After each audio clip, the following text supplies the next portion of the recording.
Hello बच्चों, let's read the question and the question is pressure is an intensive property।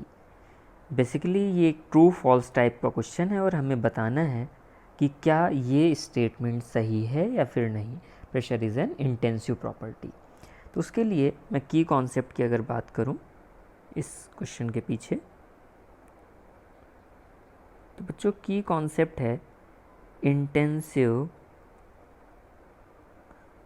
And extensive property. यहाँ पे सिर्फ intensive की बात चल रही है तो मैं इंटेंसिव की ही बात करता हूँ। तो बच्चों इंटेंसिव की डेफिनीशन इस तरीके से आप लोगों ने पढ़ी होगी या जो लिखी रहती है नॉर्मली बुक्स में कि ऐसा कोई प्रॉपर्टी जो अमाउंट पर डिपेंड नहीं करती, अमाउंट पर डिपेंड नहीं करती है वो इंटेंसिव, और जो अमाउंट पर डिपेंड करती है वो एक्सटेंसिव कहलाती है।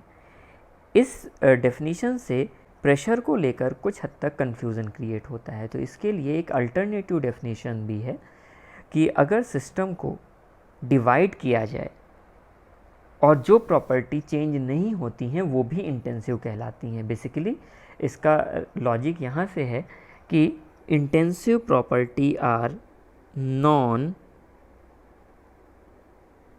Additive in nature. ये हम प्रॉपर्टी पढ़ते हैं, बुक्स में लिखा रहता है non additive property in nature और इन प्रॉपर्टी।